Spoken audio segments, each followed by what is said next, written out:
le timbre de la cour, au bas du vaste hôtel que la baronne Asserman occupait dans le faubourg Saint-Germain, retentit. La femme de chambre arriva presque aussitôt, apportant une enveloppe. Il y a là un monsieur que madame a convoqué pour 4 heures. Madame Asserman décacheta l'enveloppe et lut ces mots imprimés sur une carte, Agence Barnett et compagnie. Renseignement gratuit. Conduisez ce monsieur dans mon boudoir.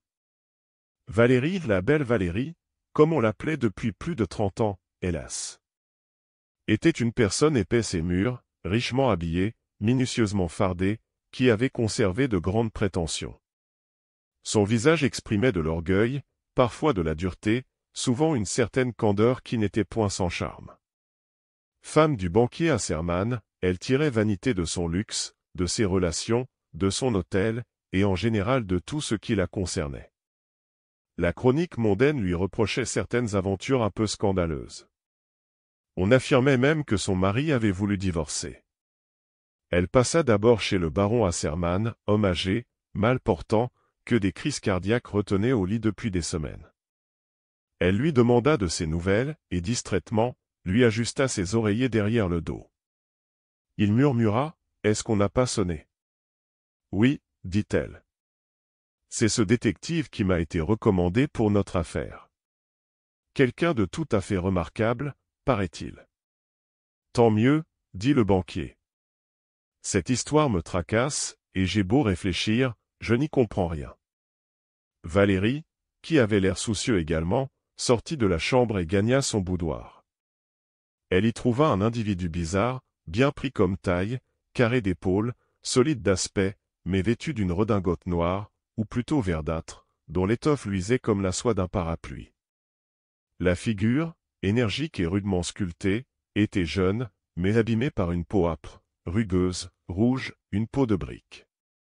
Les yeux froids et moqueurs, derrière un monocle qu'il mettait indifféremment à droite ou à gauche, s'animaient d'une gaieté juvénile. « Monsieur Barnett, » dit-elle. Il se pencha sur elle, et avant qu'elle n'eût le loisir de retirer sa main, il la lui baisa, avec un geste arrondi que suivit un imperceptible claquement de langue, comme s'il appréciait la saveur parfumée de cette main. « Jim Barnett, pour vous servir, madame la baronne. J'ai reçu votre lettre, et le temps de brosser ma redingote. » Interdite, elle hésitait à mettre l'intrus à la porte.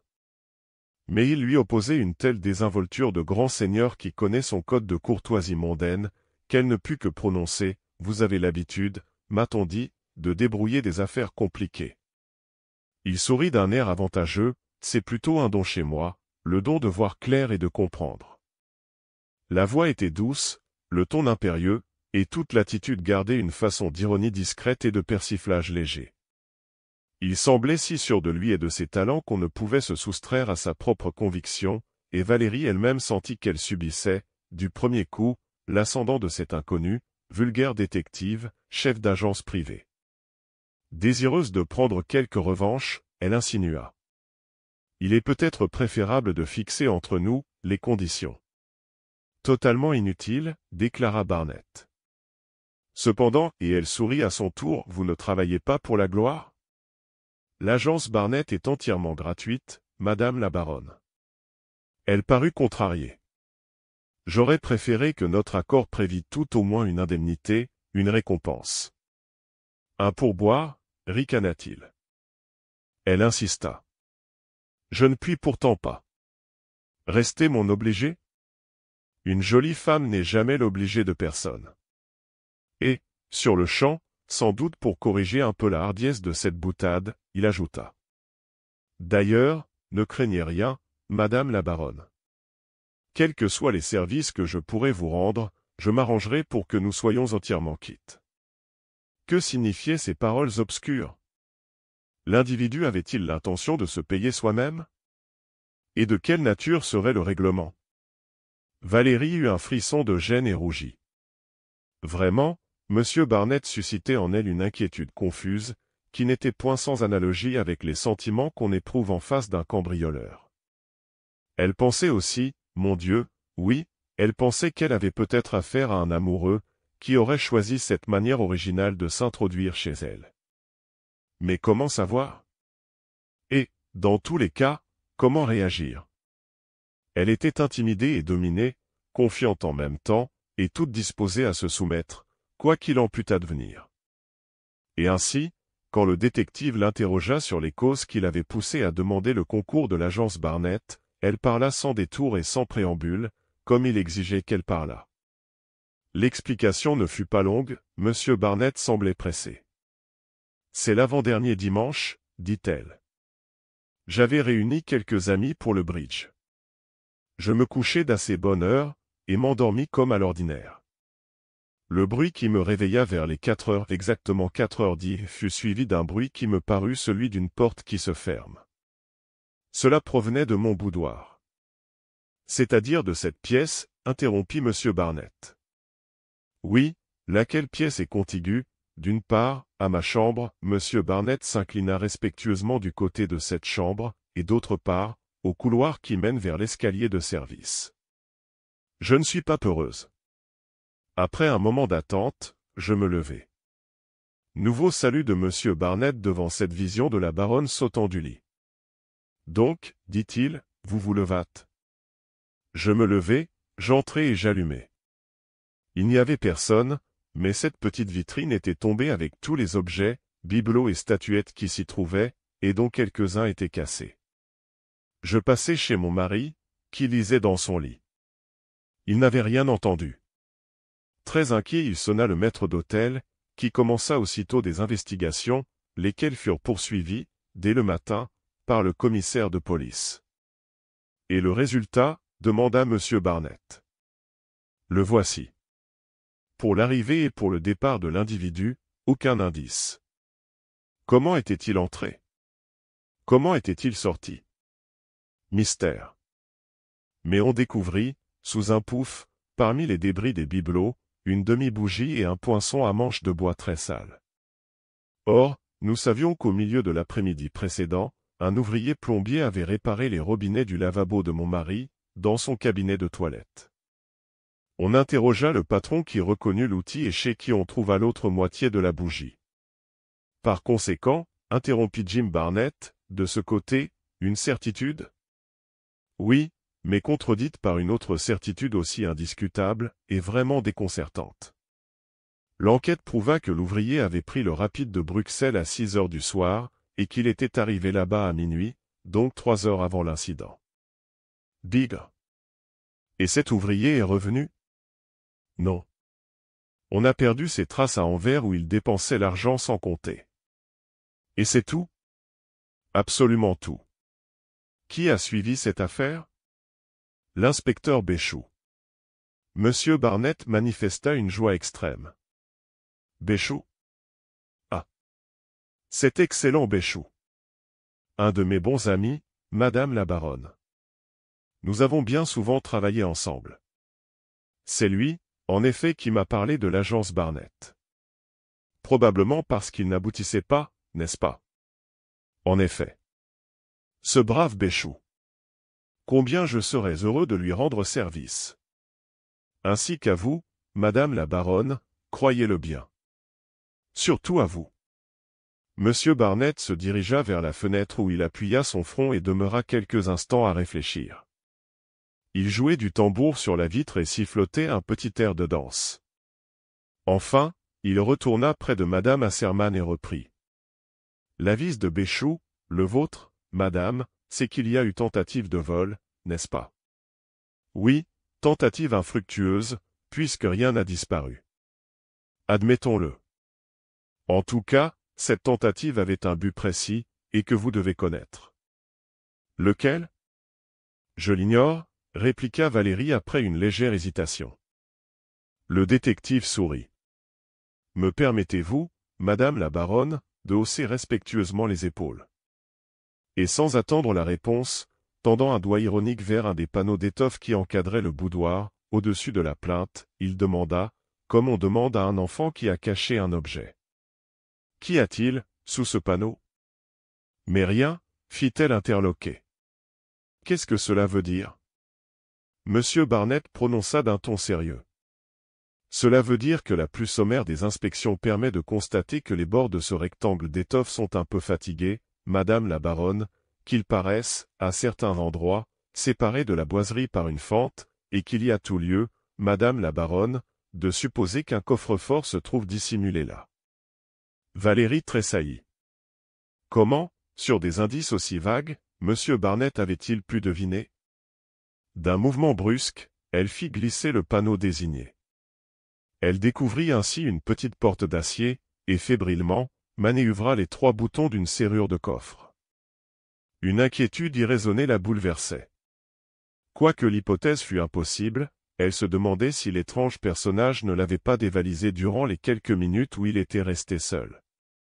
À l'aide d'une clé tirée de sa poche, elle ouvrit et tout de suite, eut un sourire de satisfaction.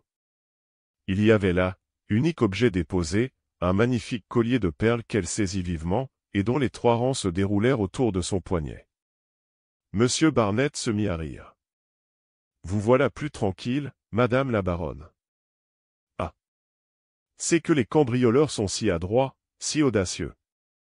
Il faut se méfier, madame la baronne, car vraiment, c'est une bien jolie pièce, et je comprends qu'on vous l'ait volée. Elle protesta. Mais il n'y a pas eu de vol. Si tant est qu'on ait voulu s'en emparer, l'entreprise a échoué. Croyez-vous, madame la baronne? Si je le crois. Mais puisque le voici. Puisque je l'ai entre les mains. Une chose volée disparaît. Or, le voici. Il rectifia paisiblement. Voici un collier. Mais êtes-vous sûr que ce soit votre collier? Êtes-vous sûr que celui-ci ait une valeur quelconque? Comment? Fit-elle exaspérée. Mais il n'y a pas 15 jours que mon bijoutier l'estimait un demi-million. 15 jours, c'est-à-dire 5 jours avant la nuit. Mais actuellement? Remarquez que je ne sais rien. Je ne l'ai pas expertisé, moi. Je suppose simplement. Et je vous demande si aucun soupçon ne se mêle à votre certitude? Valérie ne bougeait plus. De quel soupçon parlait-il? À propos de quoi? Une anxiété confuse montait en elle, suscitée par l'insistance vraiment pénible de son interlocuteur. Au creux de ses mains ouvertes, elle soupesait la masse des perles amoncelées, et voilà que cette masse lui paraissait devenir de plus en plus légère. Elle regardait, et ses yeux discernaient des coloris différents, des reflets inconnus, une égalité choquante, une perfection équivoque, tout un ensemble de détails troublants. Ainsi, dans l'ombre de son esprit, la vérité commençait à luire, de plus en plus distincte et menaçante. Barnett modula un petit rire d'allégresse. Parfait. Parfait. Vous y venez. Vous êtes sur la bonne route. Encore un petit effort, madame la baronne, et vous y verrez clair. Tout cela est tellement logique. L'adversaire ne vole pas, mais substitue. De la sorte, rien ne disparaît, et s'il n'y avait pas eu ce damné petit bruit de vitrine, tout se passait dans les ténèbres et demeurait dans l'inconnu. Vous auriez ignoré jusqu'à nouvel ordre que le véritable collier s'était évanoui et que vous exhibiez sur vos blanches épaules un collier de fausses perles. La familiarité de l'expression ne la choqua point. Elle songeait à bien autre chose. Monsieur Barnett s'inclina devant elle, et sans lui laisser le temps de respirer, marchant droit au but, il articula. Donc, un premier point acquis, le collier s'est évanoui. Ne nous arrêtons pas en si bonne voie, et maintenant que nous savons ce qui fut volé, cherchons, madame la baronne, qui vola. Ainsi le veut la logique d'une enquête bien conduite. Dès que nous connaîtrons notre voleur, nous serons bien près de lui reprendre l'objet de son vol, 3e étape de notre collaboration. Il tapota cordialement les mains de Valérie. Ayez confiance, baronne. Nous avançons. Et, tout d'abord, si vous m'y autorisez, une petite hypothèse. Excellent procédé que l'hypothèse. Ainsi, supposons que votre mari, bien que malade, ait pu, l'autre nuit, se traîner de sa chambre jusqu'ici, qu'il se soit muni de la bougie et à tout hasard, de l'instrument oublié par le plombier, qu'il ait ouvert le coffre-fort, qu'il ait maladroitement renversé la vitrine, et qu'il se soit enfui de peur que vous n'ayez entendu, comme tout devient lumineux. Comme il serait naturel, en ce cas, que l'on n'eût point relevé la moindre trace d'arrivée ou de départ.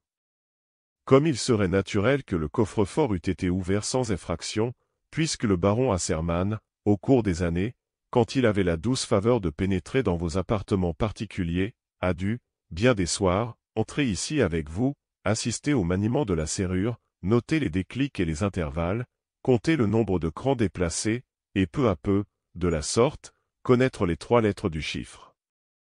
La petite hypothèse, comme disait Jim Barnett, parut terrifier la belle Valérie au fur et à mesure qu'il en déroulait devant elle les phases successives.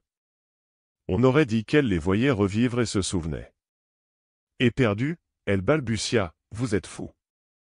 Mon mari est incapable. Si quelqu'un est venu, l'autre nuit, ce ne peut être lui. C'est en dehors de toute possibilité. » Il insinua. « Est-ce qu'il existait une copie de votre collier? » Oui. Par prudence, il en avait fait faire une, à l'époque de l'achat, il y a 4 ans. Et qui la possédait? Lui, dit-elle très bas. Jim Barnett conclut joyeusement. C'est cette copie que vous tenez entre les mains. C'est elle qui a été substituée à vos perles véritables. Les autres, les vraies, il les a prises. Pour quelle cause? La fortune du baron Asserman le mettant au-dessus de toute accusation de vol, devons-nous envisager des mobiles d'un ordre intime, vengeance, besoin de tourmenter, de faire du mal, peut-être de punir? N'est-ce pas? Une jeune et jolie femme peut commettre certaines imprudences, bien légitimes, mais qu'un mari juge avec quelque sévérité. Excusez-moi, baronne. Il ne m'appartient pas d'entrer dans les secrets de votre ménage, mais seulement de chercher, d'accord avec vous, où se trouve votre collier. Non, s'écria Valérie, avec un mouvement de recul, non. Non. Elle en avait soudain assez, de cet insupportable auxiliaire qui, en quelques minutes de conversation, presque badine par instant, et d'une façon contraire à toutes les règles d'une enquête, découvrait avec une aisance diabolique tous les mystères qui l'enveloppaient, et lui montrait, d'un air goguenard, l'abîme où le destin la précipitait. Elle ne voulait plus entendre sa voix sarcastique. Non, répétait-elle obstinément. Il s'inclina. À votre aise, madame. Loin de moi l'idée de vous importuner. Je suis là pour vous rendre service et dans la mesure où cela vous plaît. Au point où nous en sommes, d'ailleurs, je suis persuadé que vous pouvez vous dispenser de mon aide, d'autant plus que votre mari, ne pouvant sortir, n'aura certes pas commis l'imprudence de confier les perles à quelqu'un, et qu'il doit les avoir cachées dans un coin quelconque de son appartement. Une recherche méthodique vous les livrera. Mon ami Béchou me semble tout indiqué pour cette petite besogne professionnelle. Un mot encore. Au cas où vous auriez besoin de moi, téléphonez à l'agence, ce soir, de 9 à 10. Je vous salue, madame. De nouveau, il lui baisa la main, sans qu'elle osât esquisser la moindre résistance. Puis il partit d'un pas sautillant, en se dandinant sur ses hanches avec satisfaction. Bientôt la porte de la cour fut refermée. Le soir même, Valérie mandait l'inspecteur Béchou, dont la présence continuelle à l'hôtel Asserman ne pouvait paraître que naturelle, et les recherches commencèrent. Béchou, policier estimable, élève du fameux Ganimard, et qui travaillait selon les méthodes courantes, divisa la chambre, le cabinet de toilette et le bureau particulier en secteurs qu'il visita tour à tour. Un collier à 3 rangs de perles constitue une masse qu'il n'est pas possible de sceller, surtout à des gens du métier comme lui. Cependant, après 8 jours d'efforts acharnés, après des nuits aussi, où profitant de ce que le baron Asserman avait l'habitude de prendre des soporifiques, il explorait le lit lui-même et le dessous du lit, l'inspecteur Béchou se découragea. Le collier ne pouvait être dans l'hôtel. Malgré ses répugnances, Valérie pensait à reprendre contact avec l'agence Barnett et à demander secours à l'intolérable personnage. Que importait que celui-ci lui baisât la main et l'appelât chère baronne, s'il parvenait au but? Mais un événement, que tout annonçait sans qu'on pût le croire aussi proche, brusqua la situation. Une fin d'après-midi, on vint la chercher en hâte, son mari était la proie d'une crise inquiétante. Prostré sur le divan, au seuil du cabinet de toilette, il étouffait. Sa face décomposée marquait d'atroces souffrances. Effrayée, Valérie téléphona au docteur. Le baron marmotta. Trop tard, trop tard. Mais non, dit-elle, je te jure que tout ira bien. Il essaya de se lever. À boire, demanda-t-il en titubant vers la toilette. Mais tu as de l'eau dans la carafe, mon ami. Non, non, pas de cette eau-là. Pourquoi ce caprice?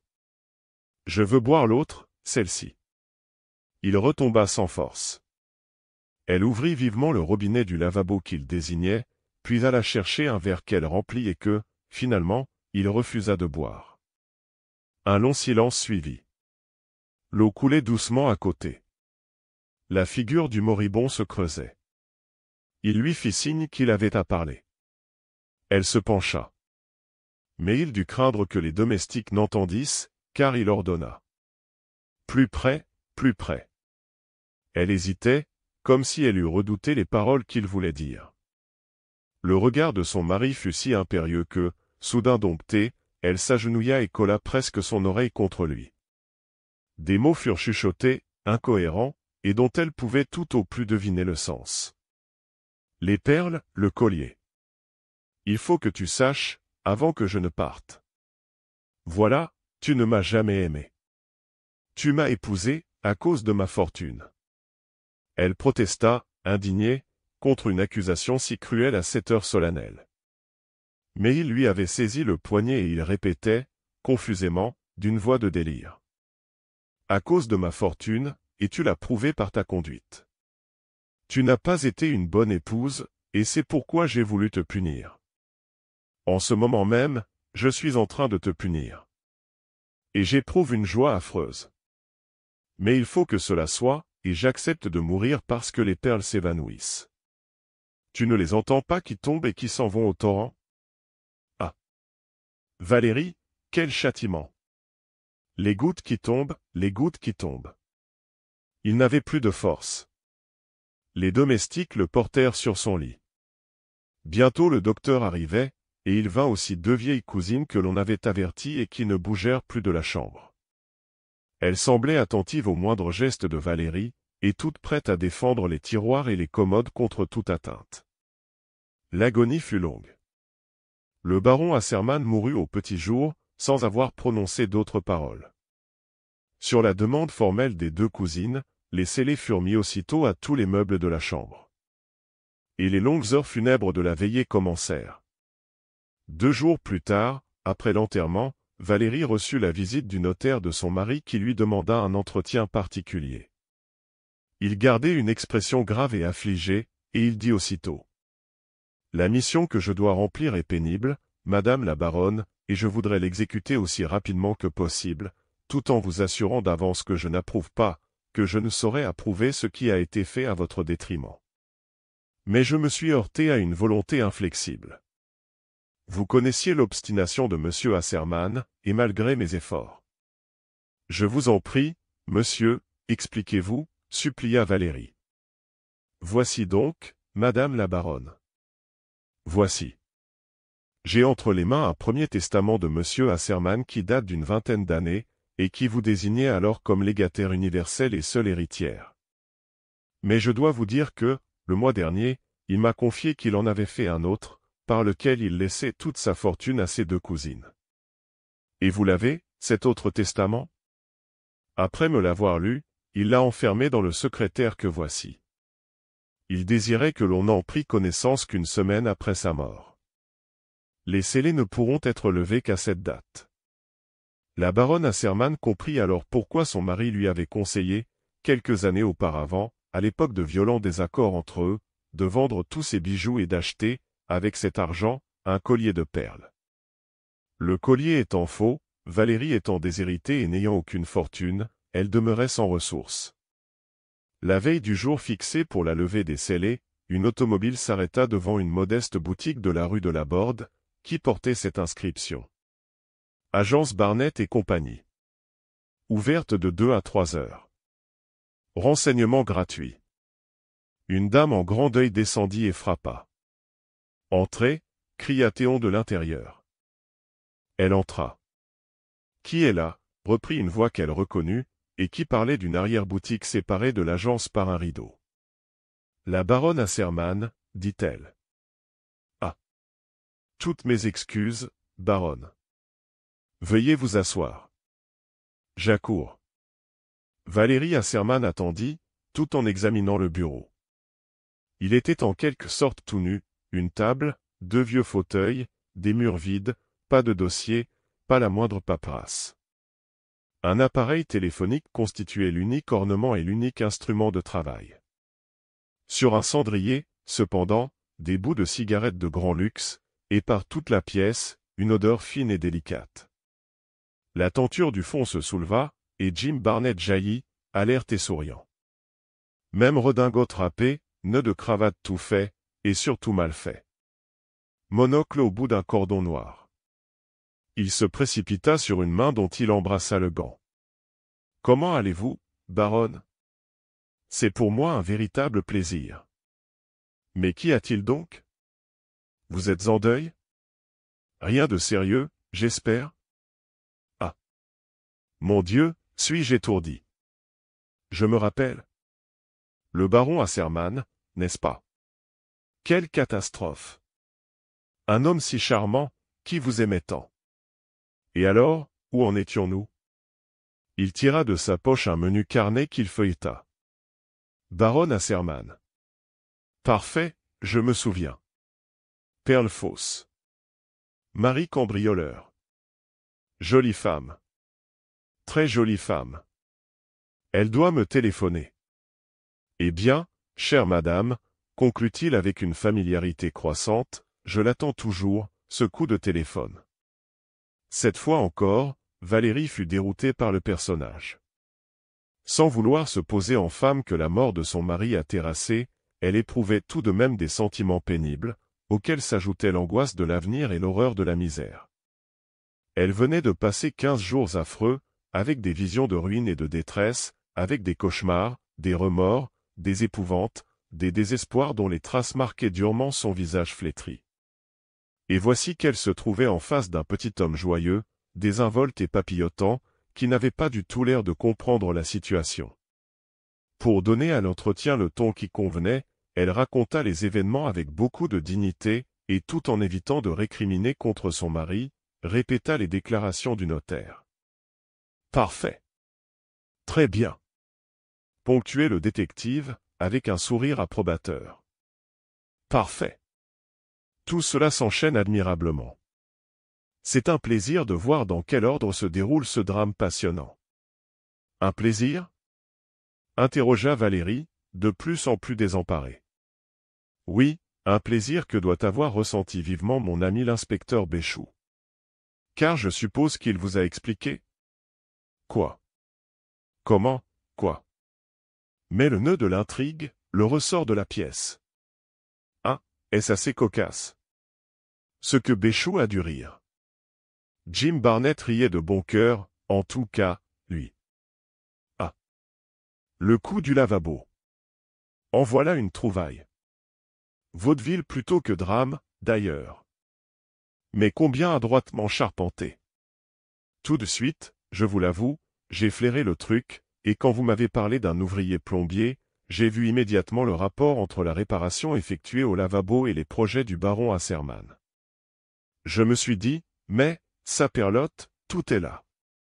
En même temps que le baron combinait la substitution du collier, il se réservait une bonne cachette pour les vraies perles. Car, pour lui, c'était l'essentiel, n'est-ce pas? S'il vous avait simplement frustré des perles, pour les jeter dans la Seine comme un paquet sans valeur dont on veut se débarrasser, ce n'eût été qu'une moitié de vengeance. Afin que cette vengeance fût complète, totale, magnifique, il lui fallait garder les perles à sa portée, et les enfouir, par conséquent, dans une cachette toute proche et vraiment inaccessible. Et c'est ce qui fut. Jim Barnett s'amusait beaucoup et continuait en riant. C'est ce qui fut, grâce aux instructions qu'il donna, et vous entendez d'ici le dialogue entre le compagnon plombier et le banquier, dites donc, l'ami, examinez donc ce tuyau de vidange, sous mon lavabo, il descend jusqu'à la plainte et s'en va de mon cabinet de toilette en pente presque insensible, n'est-ce pas? Eh bien, cette pente, vous allez encore l'atténuer, et vous allez même, ici, dans ce coin obscur, relevez un peu le tuyau de manière à former une sorte de cul-de-sac où un objet pourrait au besoin séjourner. Si l'on ouvre le robinet, l'eau coulera, remplira tout de suite le cul-de-sac et entraînera l'objet. Vous comprenez, mon ami? Oui. En ce cas, sur le côté du tuyau, contre le mur, afin qu'on ne puisse le voir, percez-moi un trou d'environ 1 centimètre de diamètre. Juste à cet endroit. À merveille. Ça y est. Maintenant obturez-moi ce trou avec ce bouchon de caoutchouc. Nous y sommes? Parfait, mon ami. Il ne me reste plus qu'à vous remercier, et à régler cette petite question entre nous. On est d'accord, n'est-ce pas? Pas un mot à personne? Le silence. Tenez, voici de quoi prendre un billet ce soir, à 6 heures, pour Bruxelles. Et voici 3 chèques à toucher là-bas, un par mois. Dans 3 mois, liberté de revenir. Adieu, mon ami. Sur quoi, poignée de main. Et le soir même, ce soir où vous avez entendu du bruit dans votre boudoir, substitution des perles et dépôt des véritables dans la cachette préparée, c'est-à-dire au creux du tuyau. Et alors vous comprenez? Se sentant perdu, le baron vous appelle, un verre d'eau, je t'en prie. Non, pas de l'eau de la carafe, mais de celle qui est là. Vous obéissez. Et c'est le châtiment terrible déclenché par votre main qui tourne le robinet. L'eau coule, entraîne les perles, et le baron enthousiasmé marmotte, tu entends. Elles s'en vont, elles tombent dans les ténèbres. La baronne avait écouté, muette et bouleversée, et cependant, plus que l'horreur de cette histoire où apparaissait si cruellement toute la rancœur et toute la haine de son mari, elle évoquait une chose qui se dégageait des faits avec une précision effrayante. Vous saviez donc? Murmura-t-elle. Vous saviez la vérité? Dame, fit-il, c'est mon métier. Et vous n'avez rien dit. Comment? Mais c'est vous, baronne, qui m'avez empêché de dire ce que je savais, ou ce que j'étais sur le point de savoir, et qui m'avez congédié, quelque peu brutalement. Je suis un homme discret, moi. Je n'ai pas insisté. Et puis ne fallait-il pas vérifier? Et vous avez vérifié? Balbutia Valérie. Oh! Simple curiosité. Quel jour? Cette même nuit. Cette même nuit? Vous avez pu pénétrer dans la maison? Dans cet appartement? Mais je n'ai pas entendu. L'habitude d'opérer sans bruit. Le baron Asserman non plus n'a rien entendu. Et cependant. Cependant? Pour me rendre compte, j'ai élargi le trou du tuyau, vous savez. Ce trou par lequel on les avait introduites. Elle tressaillit. Alors? Alors? Vous avez vu? J'ai vu. Les perles? Les perles étaient là. Valérie répéta plus bas, la voix étranglée. Alors, si elles étaient là, alors vous avez pu les prendre. Il avoua ingénument. Mon Dieu, je crois que sans moi, Jim Barnett, elles eussent subi le sort que M. Asserman leur avait réservé pour le jour prévu de sa mort prochaine, le sort qu'il a décrit, rappelez-vous. Elles s'en vont, elles tombent dans les ténèbres. Des gouttes qui tombent. Et sa vengeance eût réussi, ce qui aurait été dommage. Un si beau collier, une pièce de collection. Valérie n'était pas une femme à sursaut de violence et à explosion de colère, qui eussent dérangé l'harmonie de sa personne. Mais, en l'occasion, une telle fureur la secoua qu'elle bondit vers le sieur Barnett et tâcha de le saisir au collet. C'est un vol. Vous n'êtes qu'un aventurier. Je m'en doutais. Un aventurier. Un aigrefin. Le mot aigrefin délecta le jeune homme. Aigrefin. Charmant. Chuchota-t-il. Mais Valérie ne s'arrêtait pas tremblante de rage, elle arpentait la pièce en criant. Je ne me laisserai pas faire. Vous me le rendrez, et tout de suite. Sinon, je préviens la police. Oh! Le vilain projet! S'exclama-t-il, et comment une jolie femme comme vous peut-elle ainsi manquer de délicatesse à l'égard d'un homme qui fut tout dévouement et toute probité? Elle haussa les épaules et ordonna. Mon collier. Mais il est à votre disposition, sacrebleu. Croyez-vous que Jim Barnett dévalise les gens qui lui font l'honneur de l'utiliser? Fichtre. Que deviendrait l'agence Barnett et compagnie, dont la vogue est précisément fondée sur sa réputation d'intégrité et sur son désintéressement absolu? Pas un sou, je ne réclame pas un sou aux clients. Si je gardais vos perles, je serais un voleur, un aigrefin. Et je suis un honnête homme. Le voici votre collier, chère baronne. Il exhiba un sac d'étoffe qui contenait les perles recueillies et le posa sur la table. Stupéfaite, la chère baronne saisit le précieux collier, d'une main qui tremblait. Elle n'en pouvait croire ses yeux. Était-il admissible que cet individu restituât ainsi? Mais soudain elle dut craindre que ce ne fût là qu'un bon mouvement, car elle se sauva vers la porte, d'un pas saccadé, et sans le moindre merci. « Comme vous êtes pressé, dit-il en riant. Vous ne les comptez même pas. 345. Elles y sont toutes. Et ce sont les vraies, cette fois. Oui, oui, fit Valérie, je sais. Vous êtes sûr, n'est-ce pas? Ce sont bien celles que votre bijoutier estimait 500 000 francs. Oui, les mêmes. Vous le garantissez? Oui, dit-elle nettement. En ce cas, je vous les achète. Vous me les achetez? Que signifie? Cela signifie qu'étant sans fortune vous serez obligé de les vendre. Alors autant vous adresser à moi, qui vous offre plus que personne au monde, 20 fois leur valeur. Au lieu de 500 000 francs, je vous propose 10 millions. Ah! Ah! Vous voilà tout ébahi. 10 millions, c'est un chiffre. 10 millions. Exactement le prix auquel se monte, dit-on, l'héritage de M. Asserman. Valérie s'était arrêtée devant la porte. L'héritage de mon mari, dit-elle. Je ne saisis pas le rapport. Expliquez-vous. Jim Barnett scanda doucement. L'explication tient en quelques mots.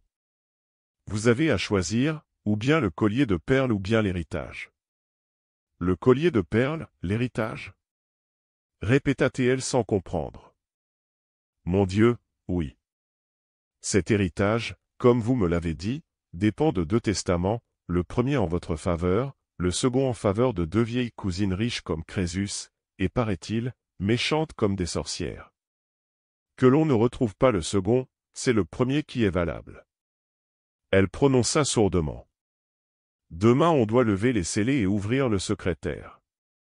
Le testament s'y trouve. Il s'y trouve, ou il ne s'y trouve plus, ricana Barnett. J'avoue même qu'à mon humble avis il ne s'y trouve plus. Est-ce possible? Très possible, presque certain même. Je crois me souvenir, en effet que, le soir de notre conversation, lorsque je suis venu palper le tuyau du lavabo, j'en ai profité pour faire une petite visite domiciliaire chez votre mari. Il dormait si bien.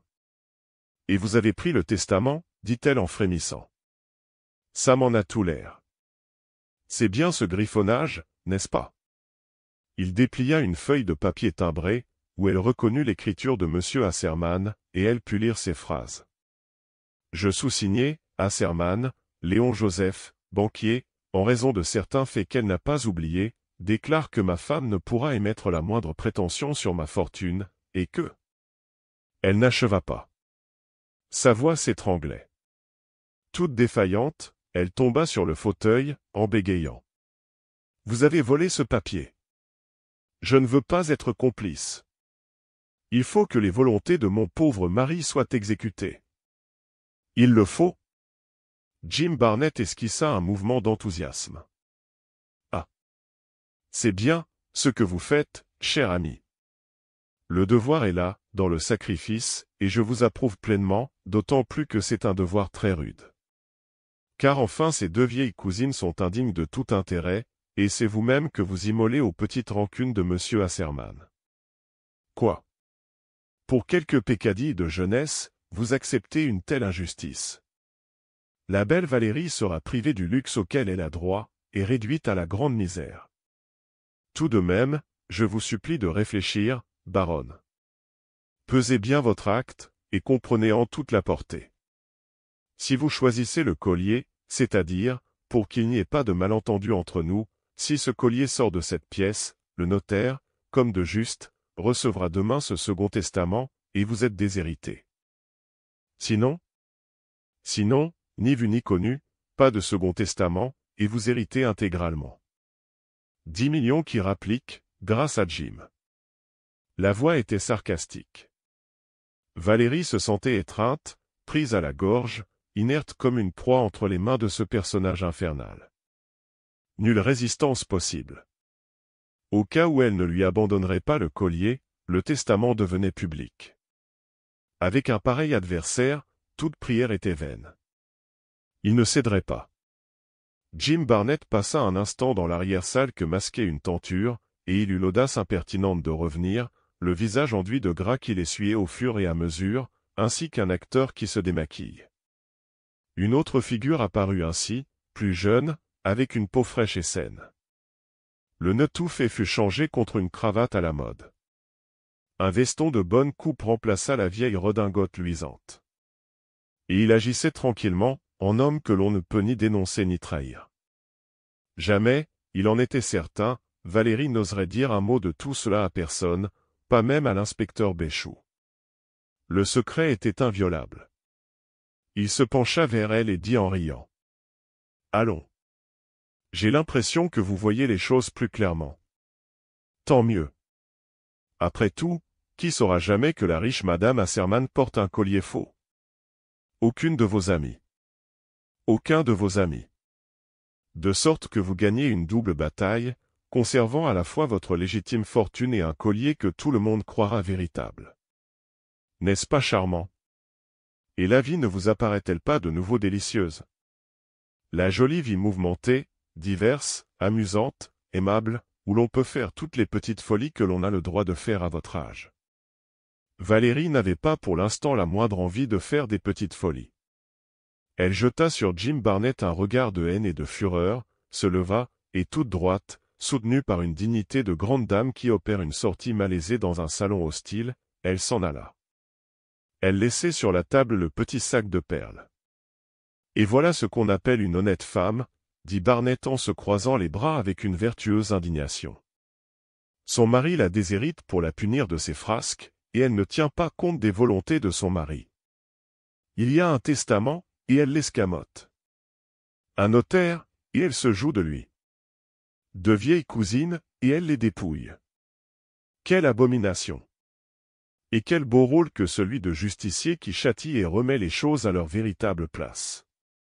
Prestement, Jim Barnett remit le collier à sa véritable place, c'est-à-dire au fond de sa poche. Puis, ayant fini de se vêtir, le cigare aux lèvres, le monocle à l'œil, il quitta l'agence Barnett et compagnie.